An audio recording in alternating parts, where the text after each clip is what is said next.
Live from New York, it's Ask an Engineer. Hey everybody, live from Brooklyn, New York. It's me, Ladyada, the engineer, with me, Mr. Ladyada on camera control. Shana Tova to everybody. Happy New Year if you celebrate. And we've got an exciting show for you tonight. 1 hour of latest news, products, videos, code, demos, tutorials, item PI, and more. It's really packed. A lot of stuff on this show, so let's get right into it. Mr. Ladyada, tell them what's on tonight's show. On tonight's show, the code is PINFPC, 10% off in the Adafruit store, all the way up to 11:59 p.m. You'll find out why. You could probably guess it's going to be a product, but PINFPC. Talk about some of our live shows, including Show and Tell, and we did a special Show and Tell. We'll talk about that. A little bit of recap at Descalade, including the Great Search.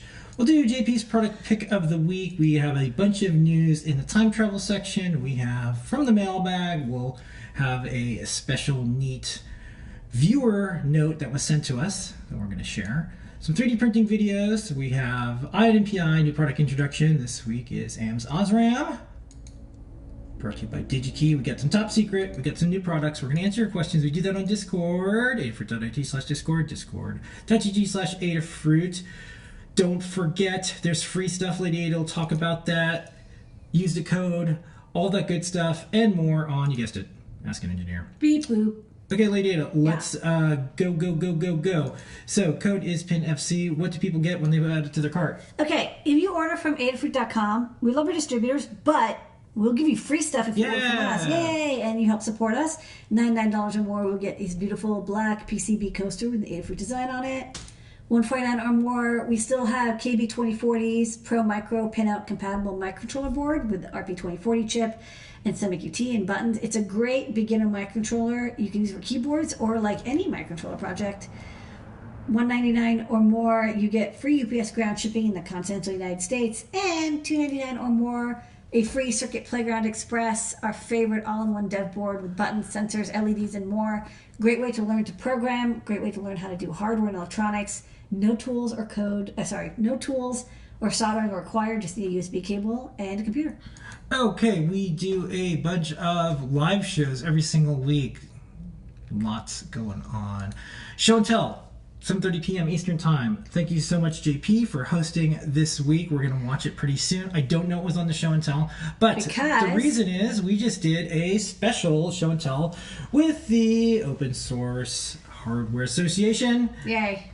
So they had a membership drive. Ladyada talked about why she started doing open source hardware. We did some examples and more. You can check out the entire 24 hours. It's still going on right now. Join. It's like Desert Bus, but for hardware. Join if you want to be a member. They also have some stuff with t-shirts that they're doing. A lot of neat things. Do check it out. It's also Open Hardware Month. We'll talk about that a little bit later as well. On Sundays, we do From the Desk of Ladyada. It's a two-parter. What did you show from your desk, and what did you show on the Great Search? Ooh, I had a bunch of designs this week. I think I showed off a dual USB to UART converter, a bunch of little breakouts, the BQ28 124 185, LiPo chargers showed up. I don't remember what else. There's just a bunch of stuff. A lot of stuff. Okay. A lot of designs. And then for Great Search, what did you show off? We had a user request for ultra skinny, like 1.2 millimeter thick RG 174, I think is called, cable. And we used to stock it, and then we honestly didn't sell that much. So they're like, I still want this stuff. It turns out DigiKey has an equivalent. So we looked at DigiKey on how to find ultra thin coax cables for your RF projects. Keep sending those in. We will cover it on Great Search. Let us know what you're searching for. And Ladyada will use her powers of engineering to help you find the things that you need. Send requests, photos, things. You're like, I need a connector for this. I need to replace this capacitor. I need to replace this chip. Okay. I will find it. On Tuesdays, we do JP's Product Pick of the Week. That's where we have a live product broadcasted from the product page with the discount automatically applied. Here is this week's highlight. That is the product pick of the week. This week it is the Feather RP2350 with high-speed transmission port. There's another one. I put this one on a little breadboard with the Feather headers. It comes with the Feather headers you need if you want to plug that in. And then I just have it running to an external button here that I can use to trigger audio that's coming out of one PWM out. When I flip the switch, we should hear that THX deep note. So here we go.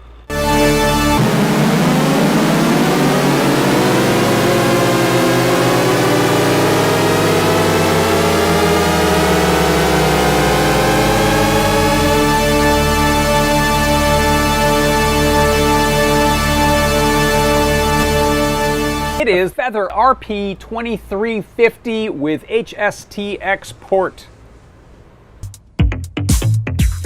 And don't forget, tomorrow is JP's workshop, and then Friday, deep dive with Scott. Okay, time travel.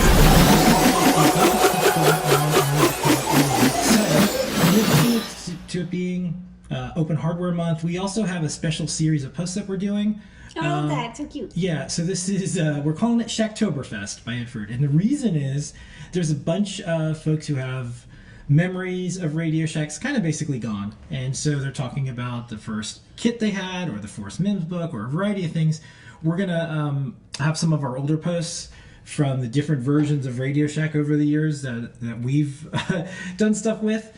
And if you have Radio Shack stories, share it, tag it, Shacktoberfest, and we'll put it across social media and more. We know a lot of people are like, oh, Adafruit, SparkFun, Pimeroni, maybe Arduino, like all these companies together is the closest thing to a Radio Shack because you can. Here's the thing I like, but it's different now. It's different, but I'll say something. I know it's like, oh, I wish there was a Radio Shack. When I was a kid, I loved going to Radio Shack.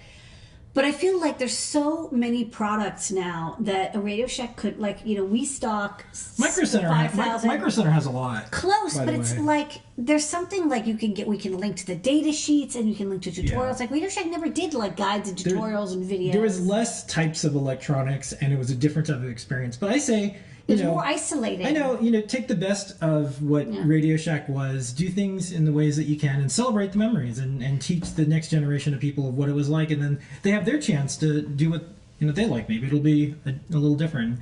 People own the brand; it might come back. We've seen it happen 5 times.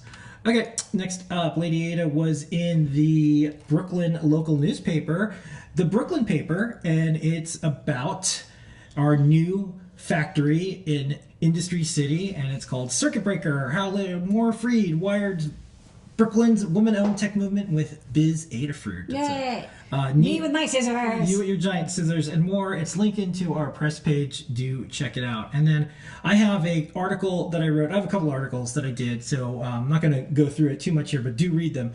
If you're wondering what the de minimis exemption is, don't worry, I wrote about it. So there's this rule from a million years ago, actually like 1930, may as well be, where things under $800 would just sail through customs. And so two companies, Temu and Shein, have been abusing this.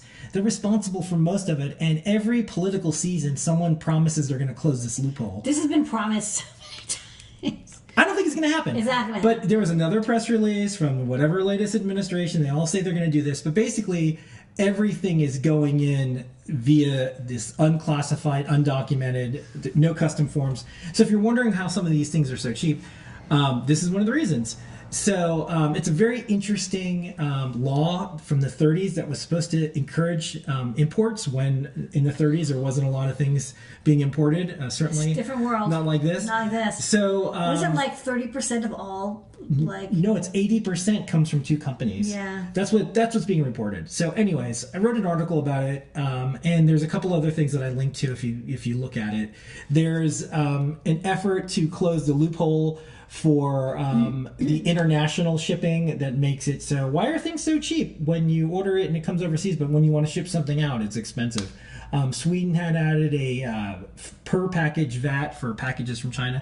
So the world's changing and everyone's broke. So we'll see something. Anyways, that's my little like maker business article. Yeah. And then I had a fun one. Star Trek Next Generation fans, if you're a fan of conspiracy like I am, one of the best episodes that had like CGI instead of sorry, it had no CGI. It had these like stop motion little bugs.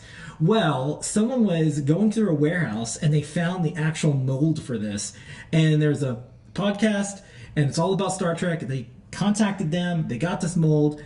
They found someone who's going to preserve it. They did a 3D scan and then they made these and they're going to sell them at their comedy store. And now there's a real new version. They're calling the numbed bug, but it's, they're actually called like bluegills. And it's exactly the mold. What does it say? You can see the package. It says gross. Yeah. Neck puncture action. Yeah. Extreme choking. Okay.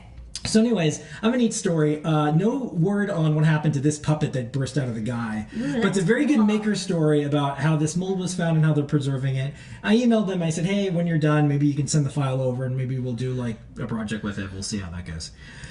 Adafruit IO, a lot of updates on this. If you are a backer of the Kickstarter Tachyon, guess what? All the Adafruit IO codes went out. So thousands of people got a free year of Adafruit IO Plus. Your code went in the email. Contact them if you didn't get it. And you'll get your Tachyon and you get a free year of Adafruit IO now. Other news in Adafruit IO world, we have our monthly newsletter that went out. We have garden lights, Bluetooth, and more. And then we have this really neat project from Liz that it's a guide, but I want to play the video in this section. Take it away, Liz. Have you ever looked around at your various smart home devices and thought, if only I could use these gadgets with Adafruit IO? Well, now you can with the help of the It's a Snap app. You can use Apple shortcuts with It's a Snap to integrate your Apple HomeKit devices with Adafruit IO. You can format sensor data to remove labels, all within the shortcut.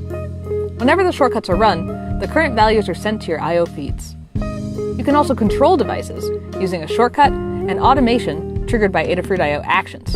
Here, IO sends a text when there is a new value on a feed. This triggers a shortcut to run to change the light scene. The scene is chosen based on the value in the feed. For your final skateboard trick, you can use an ESP32S3 Feather running CircuitPython to display the data and control devices using the onboard buttons. Head over to learn.adafruit.com to see how you can use It's a Snap with your next project. So if you haven't already, check out Adafruit IO, check out It's a Snap, and you can make some of these projects. We have a bunch of HomeKit stuff ourselves, and we're going to be doing more. Looking forward to playing around with this. Let's do some mailbag.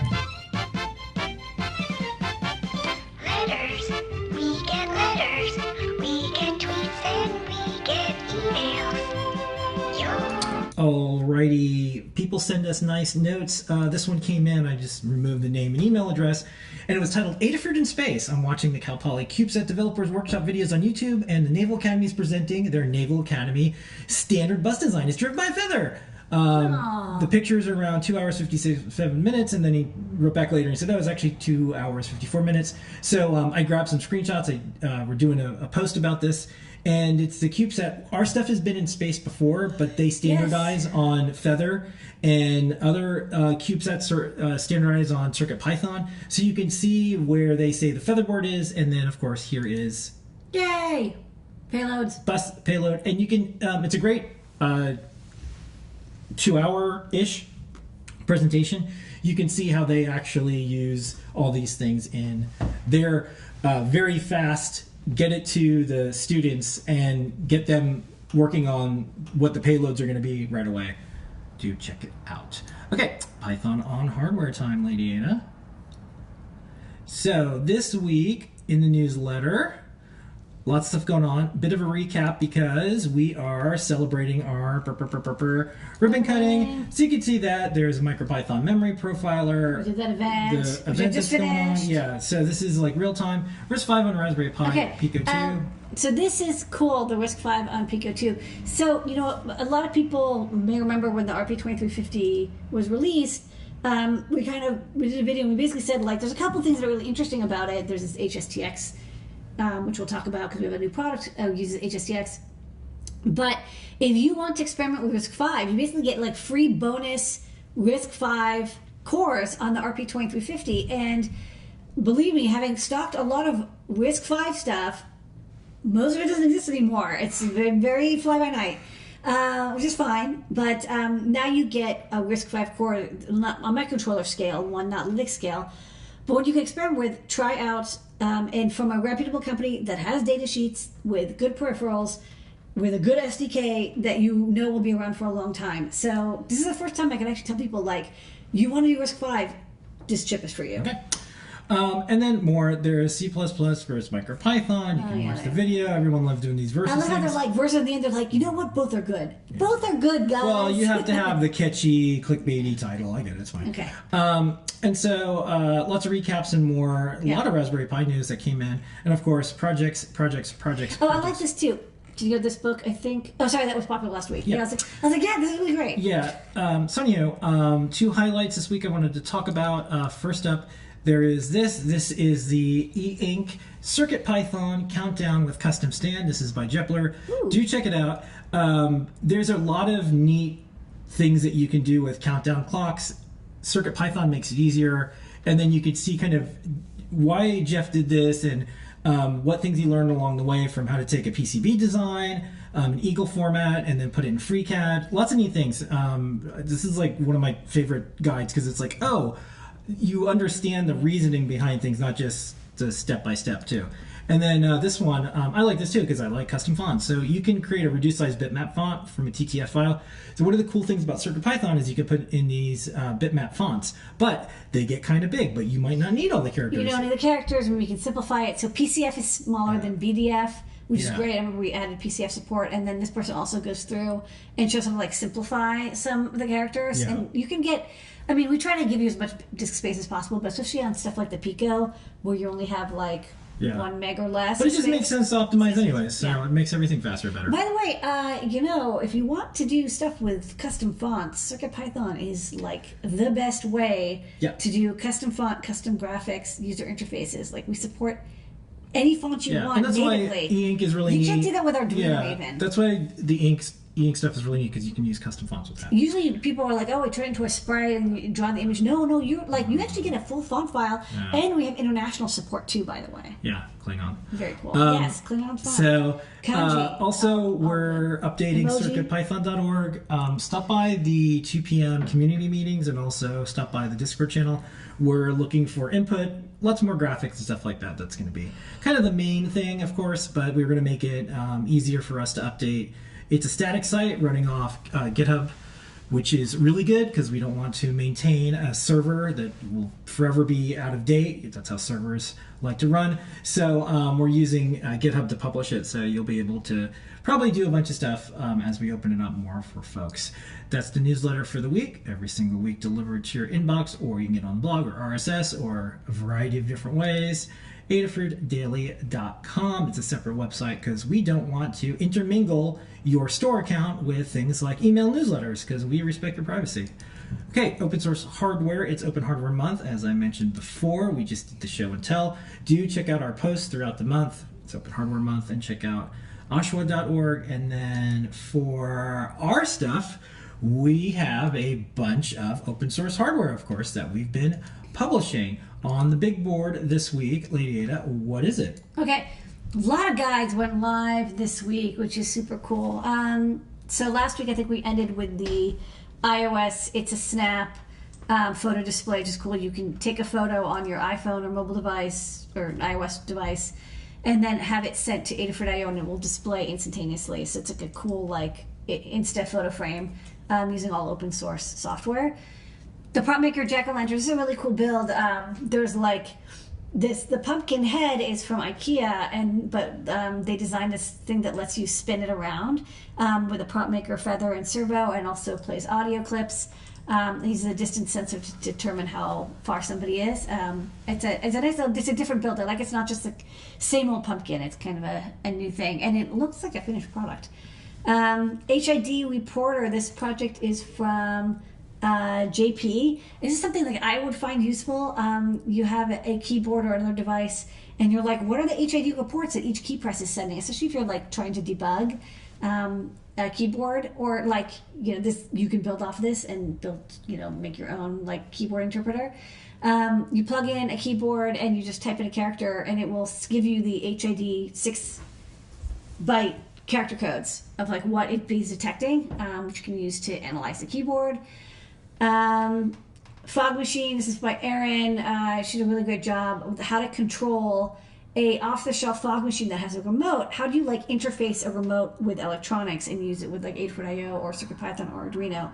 It's non-trivial. You want to use relays because you don't know how the buttons are wired up. And then using a PIR sensor and adjusting it so you can like change how long the fog machine is on for. So it's kind of like a big project, but I think if you're trying to take like low-cost Halloween props and make them like automated, IoT-ified, Home Assistant-ified, this guide will help you out. More It's a Snap, this time taking your Apple Health data, like steps walked, or like if you're tie in with your like workout system. Wasn't that like an Apple workout thing that they did, like Apple Health or something? Yeah, when I think when everyone was home, yeah, they were and they were competing against like Peloton and stuff. Yeah, but you can like if you do like workouts or yoga like through an app, it'll like log in Apple Health or like how much you walk or run. You can have that automatically sent to a board. So this will, you know, uses Adafruit IO, sends from your mobile device every morning or every night, whatever, your stats, and then you can display it so you don't have to pull out your phone, or you could also like, you know, be reminded every day of how you're supposed to do 10,000 steps. And it'll do, you can do it like weekly or monthly or daily or whatever. And then finally another It's a Snap project. We're having a lot of fun with this because it really opens up everything in the Apple ecosystem, which is usually very closed down. It lets you kind of get that data out there, and then you can use it with your open source software or hardware. This lets you interface with HomeKit devices like Matter, which there is no easy way to communicate with that with open source hardware, because it's like, again, this closed ecosystem right now. Use HomeKit to connect to these sensors and lights and devices that are Matter, and then have Adafruit IO be the control and reporting interface. So it uses your phone as a little gateway to get Matter devices and HomeKit devices onto Adafruit IO, and then you can make sensors or devices that interface with it. So Liz did a guide about that. She's having a lot of fun. Okay. And then don't forget Playground. We showed a couple there. This is where you can post your projects up and more, and we'll highlight them on the show. There's been a lot of great projects. Everybody keep it up. Okay, 3D printing time.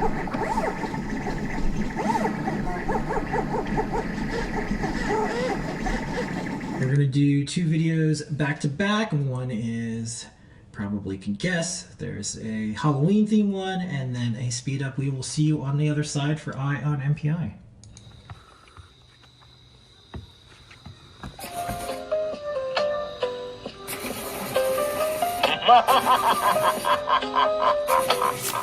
You can make this jack-o'-lantern's head spin with 3D printed parts and electronics from Adafruit. This Halloween prop plays music and sound effects while spinning a glowing pumpkin head. It uses a distance sensor to detect when someone approaches and plays different sound effects depending on how close they get. We came across this LED pumpkin at IKEA and thought it'd be fun to turn it into an advanced Halloween prop.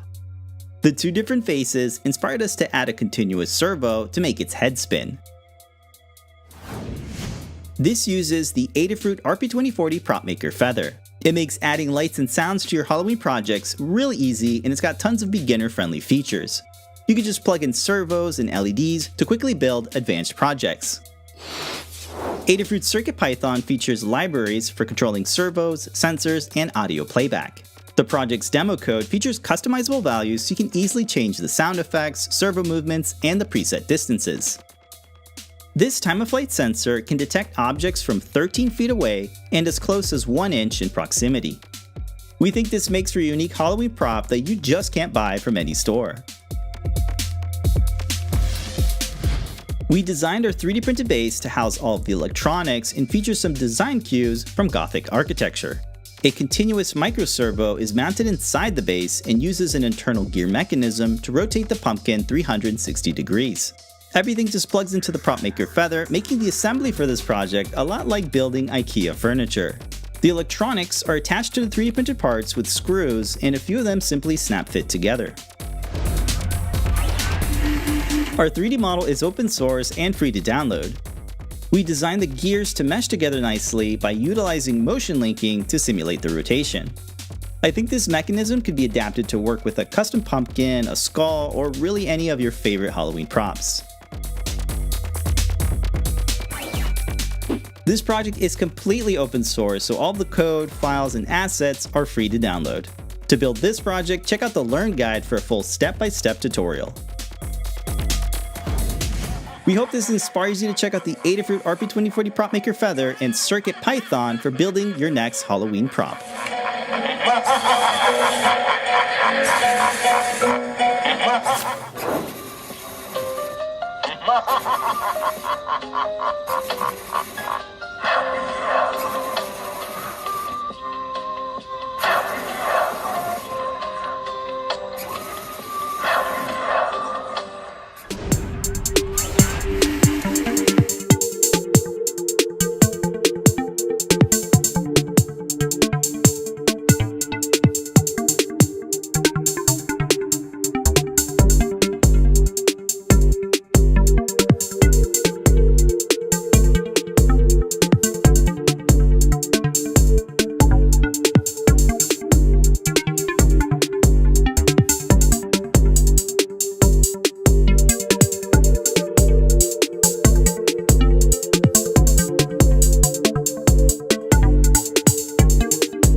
Don't forget the code is PINFPC. Let's do some Eye on NPI. Eye on MPI.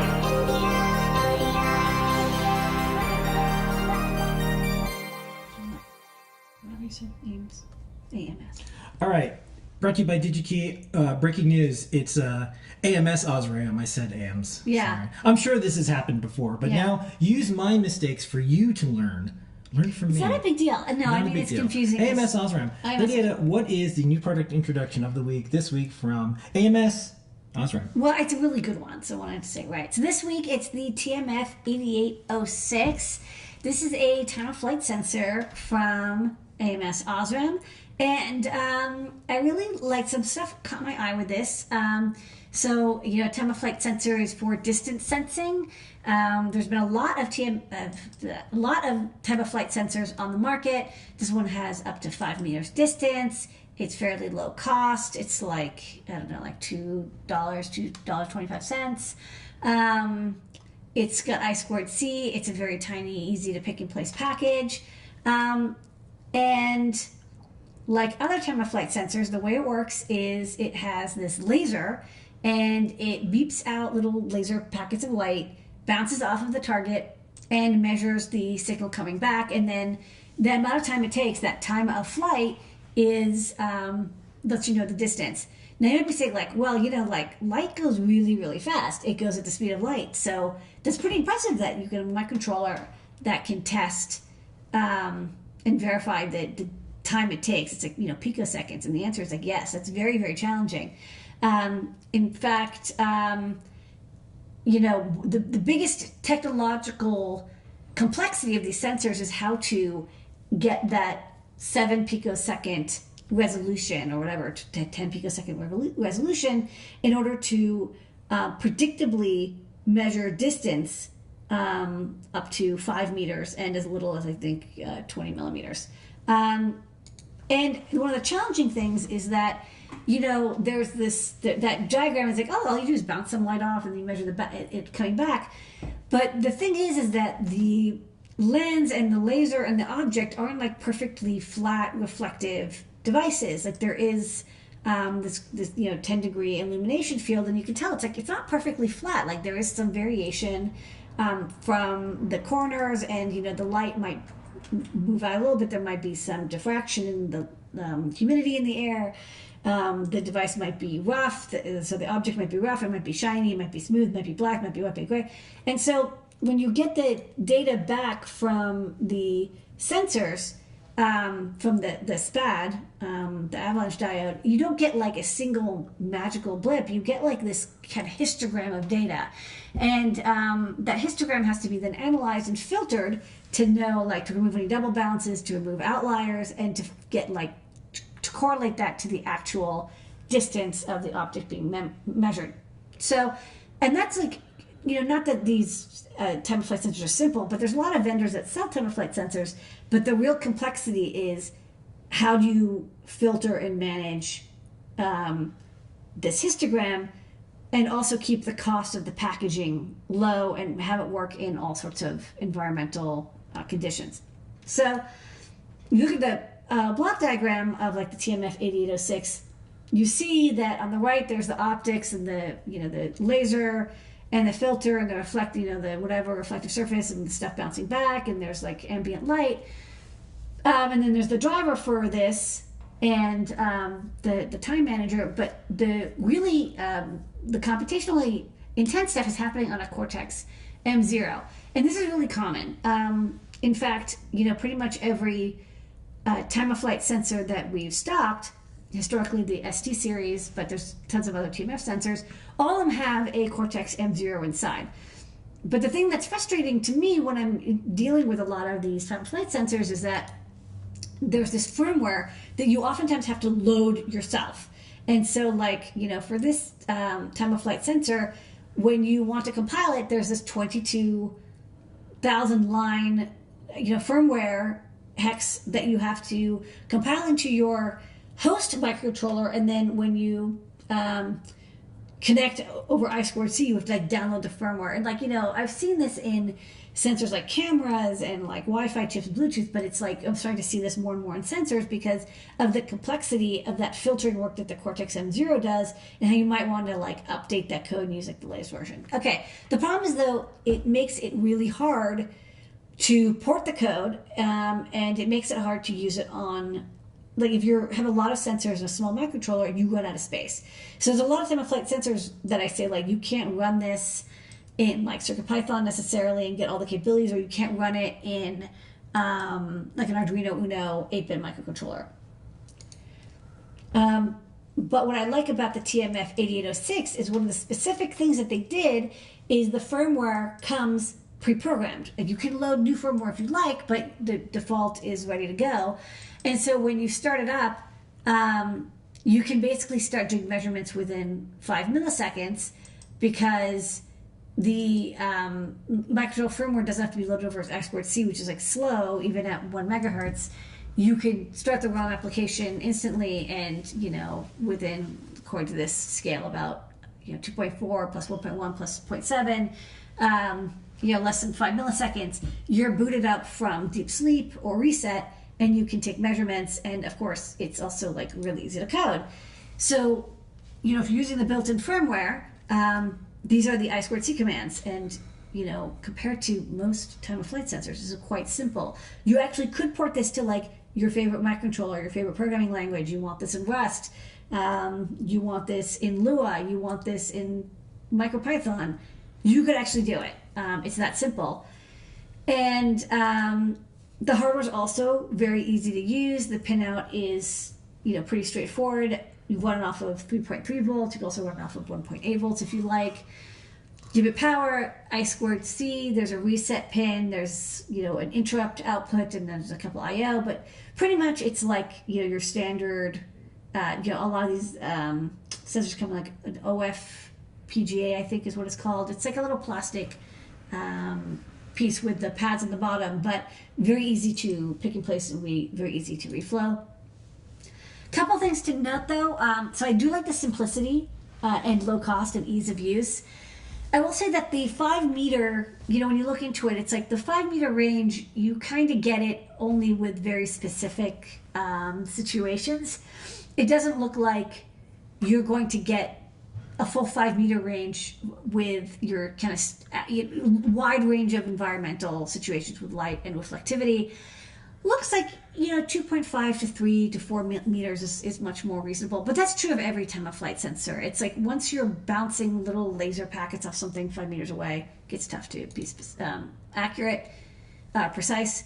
Also, just check the accuracy to make sure that it's within reason. Yes, it has precision of, maybe a millimeter, but that doesn't mean it's accurate to 1 millimeter because, like I said, environmental conditions, the type of object, the angle, humidity, whatever, you're going to get basically plus or minus 3%.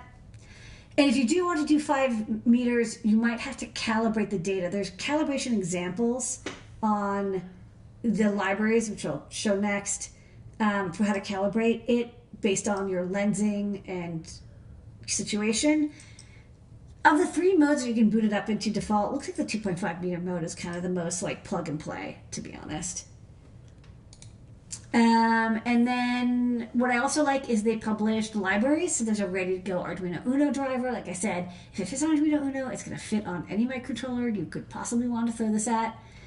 And then there's also a pure Python driver. There's also a Linux kernel driver if you want something with like a device tree overlay or kernel support for like your Android embedded product device.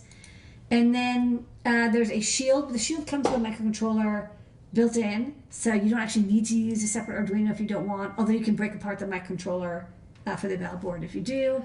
And we have a video. And we have a great video from AMS Osram. All right, we're going to play the video, and then we'll see you on the other side for new products. And don't forget, all this is available on DigiKey. There are lots of ways to measure distance when sensing the world. However, one stands out in accuracy and speed: the measurement of light. Meet the new portfolio of precise, direct time-of-flight sensors by AMS Osram. From millimeters to meters, direct time-of-flight sensors are a key enabler for smart robots, human presence detection, and intelligent automation systems, making them smarter and safer. This is how it works. Light pulses are sent to a target, and the time is measured until they return. Time multiplied by speed of light divided by 2 equals distance. Easy. This function enables devices such as robots to detect objects and gain a better understanding of their surroundings. Defining focus points is a matter of fractions of a second.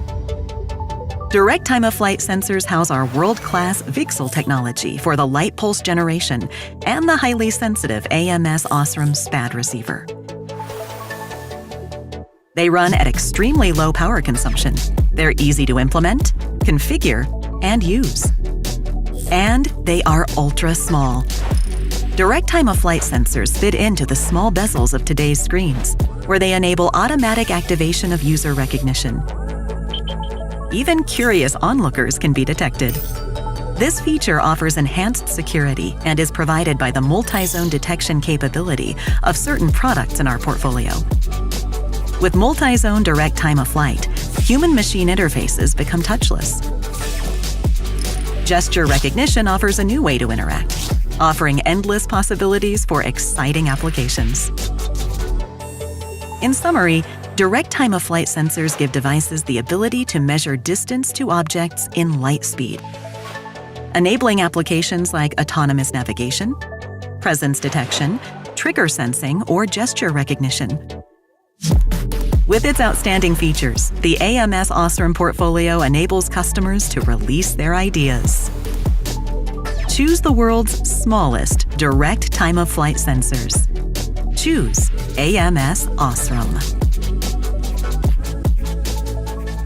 Okay, and if you want to see right now, there's 497 in stock. Ken, I bought 3. It just got in stock. Yeah, it was I bought 500. You could tell where Ladyada was today. Yeah. The number of parts that are no longer there. No, I'm going to make a breakout board for this. Yeah. Okay. Okay, cool. So that is this week's Eye on NPI. Eye on NPI.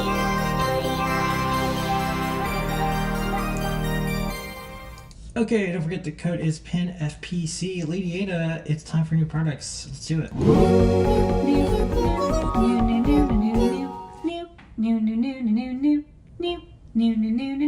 First up. Okay, we've got 2 new resin 3D printed designs from Noe and Pedro doing this experiment where they design cool, useful things and then we get them 3D printed and stock them. So this is a little switch holder for our breadboard friendly SPDD switches that has dots on the bottom that are compatible with brick systems like Lego.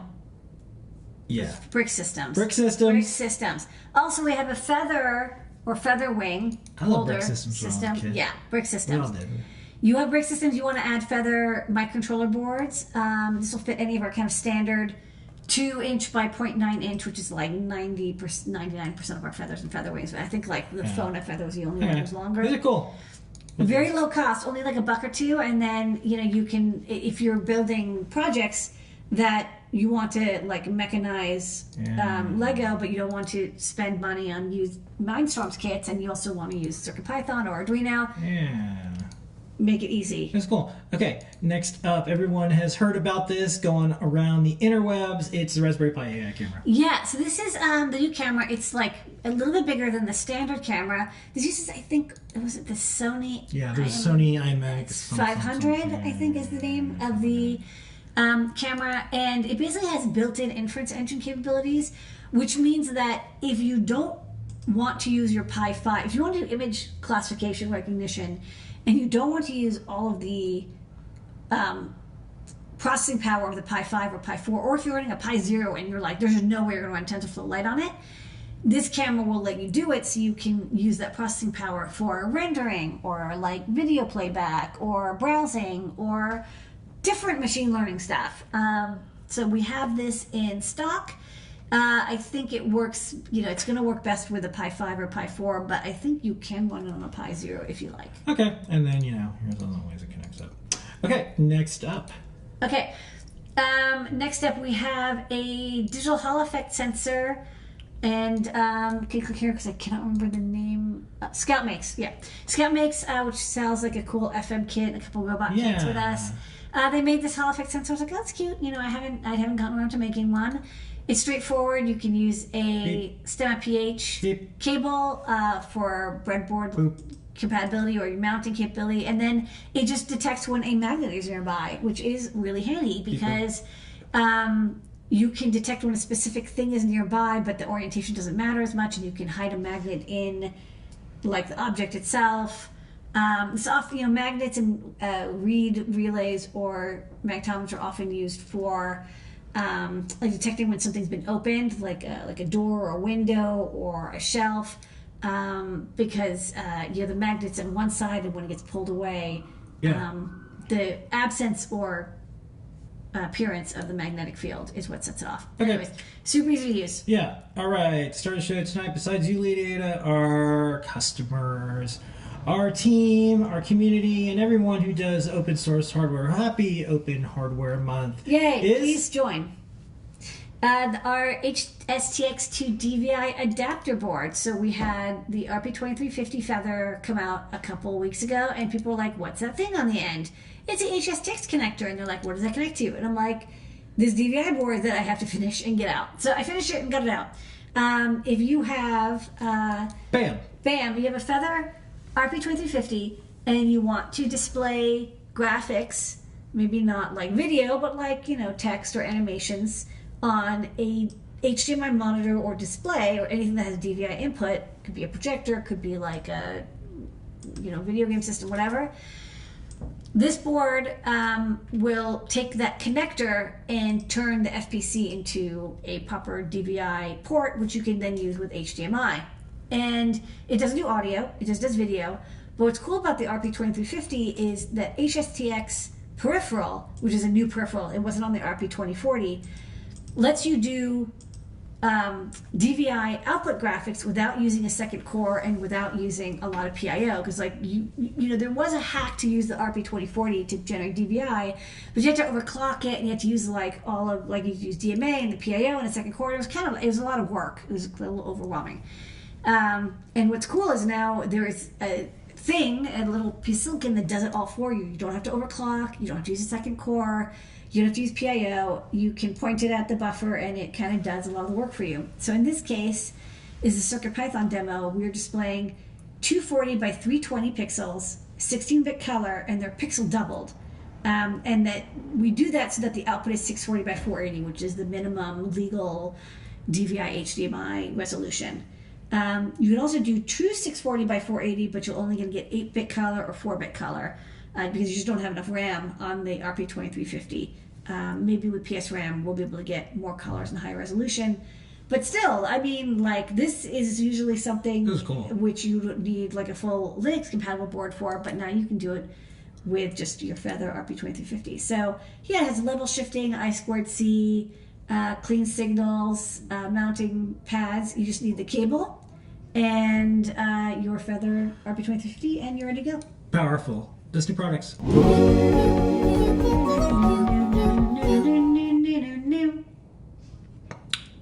All right, here's what we're going to do. I'm going to tell you the code. Okay. It's pin FPC, buy some stuff, get free stuff. And we're going to do top secret. Then we're going to do the questions that came in. Thank you everyone who's been posting questions throughout the week. We collect those, and then we have some from the live chat. So let's do top secret.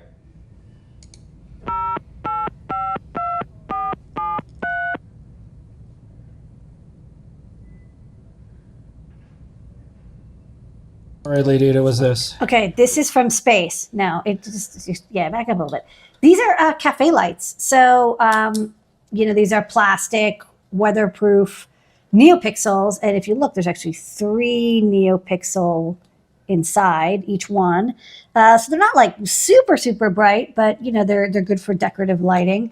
And these are true WS2811s. Erin, our resident mermaid, has been doing projects, but the ones she had were like TM18 somethings, and so they didn't work really well with Arduino code or CircuitPython code. So this one, we're running the code on a Metro. You do have to power it with 12 volts. So what I do is on the weatherproof connector in here, I have it wired up to my little USB 12-volt adapter. But it works great. I want to do one more check. I just want to make sure that they work with 3.3-volt logic. If not, I'm just going to have to tell people, hey, you need to use a level shifter. But these are really cool. You can hang them up and have cool decorative lights that you can put outside with NeoPixels. All right, Ladyada, what's this? Okay, I'm doing more hacking on some NeoPixel lights. I'm programming a QT Py RP2040 with my little NeoPixel level shifter on the back. And these are also cafe lights. What's interesting about these is you can see they have a white element. So it's red, green, blue, white, which I kind of like because you get a pure white color. The thing is, though, this is not WS2811. These are called TM1814s. And they have kind of a different, it's NeoPixel-like, but they have this command bit at the top, and then you have to invert the command bit, and you have to refresh them constantly, which is annoying. Another thing is, it's inverted signal. So it's idle high and then it drops low. It's like literally just inverted.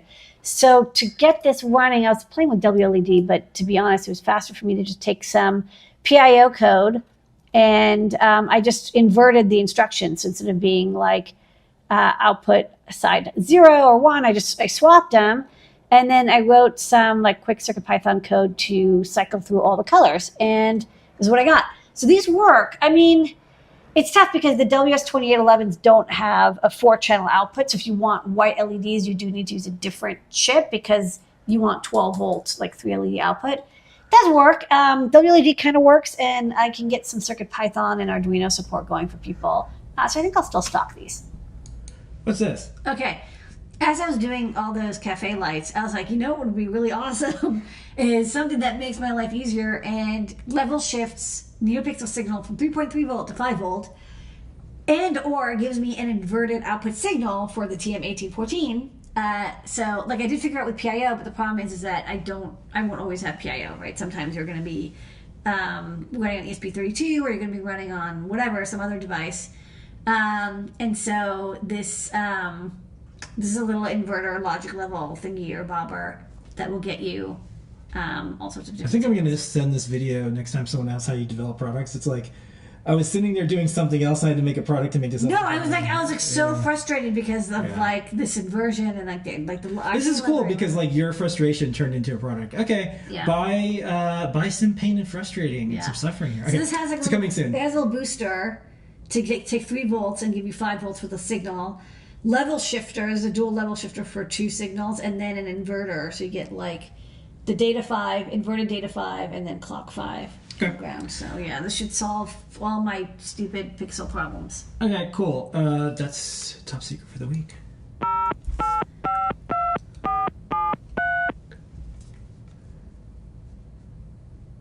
Okay, don't forget the code is PINFPC. We're going to start doing these questions that came in, Ladyada. Here we go. Questions. First, in CircuitPython, what are the performance and reliability differences between running scripts from internal flash memory versus external SD card, especially when implementing HD functionality? Are there specific scenarios where using SD card for script storage would be more advantageous or problematic? That's a good question. So here's the answer. If, for the best speed, you should MPY your file because that'll like pre-parse it, like pre-digest it. And then when you import it, you import that code from your code.py, and it would be loaded all into memory, which unfortunately means all of your SRAM, it gets all loaded to SRAM at once, which means it'll run instantly because you're running from internal memory. Because access to the external SD is going to be slower than the internal flash, because the internal flash is almost always QSPI or OSPI or internal flash memory on the chip itself, and so it's going to have like the best performance. So SD is going to be slower, but if you're loading an MPY file, it doesn't matter where it comes from because once it's loaded into RAM, you're running like at RAM speed. Okay. Next up. I think I got that right. Yeah. So hey, does Universal Solar Lithium battery charger also have low voltage shutoff to protect the battery? Or is it only overcharge protection? The documentation doesn't mention it, but I'm wondering if it was just omitted. Good question. The answer is probably not, but for good reason. Every battery is going to have different cutoffs for the... Well, okay, sorry. There might be under voltage lockout. I don't remember off the top of my head. But either way, I would never trust a device on under voltage lockout or even over voltage protection. I would definitely have it on the battery itself, like always. So if you look, there is like a little PCB. No, can you put my finger back? Okay, there's like a little PCB right here. Hold on, yeah, like here. No, wait. Man, there you go. No, I can't. There you go. Wow, it's like when it's mirrored and you're doing orthogonal, like your brain doesn't want to do it. Okay, so this PCB here is the protection circuit that's on the battery itself that protects you from going above 4.2 volts and going below, like, I don't remember, like 2.5, 2.2 volts, 2.7 volts. You want that there, especially since you're going to be maybe having the battery outside because it's solar powered. So the answer is, I think it might have under voltage, but I wouldn't trust it. Okay. Remember this? Yeah. Okay, here's a question about it. Okay. Can the microphone replace a 4466 without any code change? Yes. I actually use the same tester code for it. It's the same I2S protocol. Okay. No microphone there. Cool. All right. Next up, you know those top secret things we showed? Someone asked, did they have them in warm white as well? I was thinking the same thing. So I don't know. I'm going to ask because now that I've gotten it working. But I'll tell you what I did do, because it's like, everyone, just like I'm glad people ask questions of like things that I did. What I experimented with is if you want warm white, it's really easy to generate warm white out of like neutral white, which it is, by just turning on the red channel a little bit. So I turned on the white channel all the way on, like FF, and then I added like 60 hex on red, I think, and I think like 40 hex on green, and it gave me a very nice warm white glow, and honestly it mixed quite well. So the white, what it's giving to you is just like that pure white without like the casting, and then you can tint it with the RGB. I would honestly just do that. I'll ask about the warm white, but it's easier to make warm white from neutral than neutral from warm Look white. at you, like Philips Hue, like the app Hue, mixing your LEDs. Yeah, like you want to mix. Hue. There's an app that Philips make for the Hue stuff. That's kind of nice. It's always fun to say hue. Hue. Okay. Next up, I recently noticed that product 3340 is no longer stock. What's a good alternative for this antenna? Oh man, that's a good question. You know what? I should probably do that on the DigiKey. We'll do a great search. We'll do a great search. Stay tuned for part 2. Yeah, the company went out of business. Okay, next up, two-part question. With programming board SAMD at TM0, which is a bootloader and firmware, do you build a bundle and flash it all at once, or do you flash each separately? And then I need to program 100 boards. What software programmer do you use for your SAMD boards? Okay, yes. What I do is I program in the bootloader and the test ship code all at once, and I burn it all at once because I just have one binary and it's just faster to do it that way. And then I check USB by enumeration or something. I don't use the bootloader for checking. We have in our GitHub a library called Adafruit_testbed, and inside of it we have code that we used with an RP2040 to program SAMD21 chips. Okay. So we use a standalone tester. For 100 boards, honestly, I would use a jig with like an AVR ICE ISP. 100 is not that many. Especially since you're probably going to be tweaking stuff around. I'll just do a programmer and just plug it in. Yeah. Okay. Next up. Bang it. Like the hours you spend making a custom tester, you should just... Okay. Hey Adafruit, is the name of the board size... I'll just zoom in here. The name for the board size mounting system you use in boards like the 5665, what is it? Not stemma connectors, but the spacing for M3 mounting holes. I'm looking at making mounting panels for some of these, but I don't know if you had a standard. Okay. What do we call this? This is the standard for stemma QT for like 90% of our boards. 1 inch by 0.7 inches, M2.5 holes, 0.1 inch from the corner. So if it's 1 inch by 0.7, there's a hole at 0.1, 0.1, 0.6.1, 0.9, 0.6, and 0.1.9, right? Like 1/10 of an inch in, and use M2.5. Okay, next up, this is the last other part of it. Yeah, the essence version. Yeah. Okay, here we go. Then we got some from the chat. A lot has been said about the RP23 for 30E9 errata, and there's good technical documentation. But my question is, what does it mean for someone who doesn't understand all the technical details? Like, if I make a GPIO with an input with a button, does it still work, or do I need a resistor? Does this mess up CS reset or an SPI display? The only thing you need to know is that you can't use the pull downs with a button. So if you're using a button, just use the internal pull up resistor, and you'll be fine. Okay. And the CS display reset, whatever, doesn't matter because they're outputs, and outputs are totally unaffected. It's only inputs, and inputs where you are using a light pull down resistor, which again, not a lot of people use. So for like example, a lot of touch IO, people who do BitBang touch IO, that would affect it.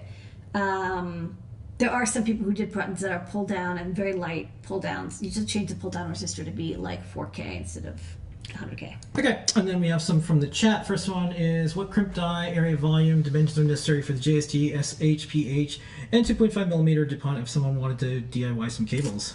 I would actually get the Engineer, they're like called Engineers, the brand, crimpers that we stock. They're really good. They're a little expensive because the official crimpers are going to be really, really expensive. But the thing is, JST is Japanese brand and DuPont's very popular. So like the Engineer crimpers, which are made in Japan, are going to crimp JSTs very well. Okay, what cover lens do you suggest for the VL53L1X and similar time of flight sensors?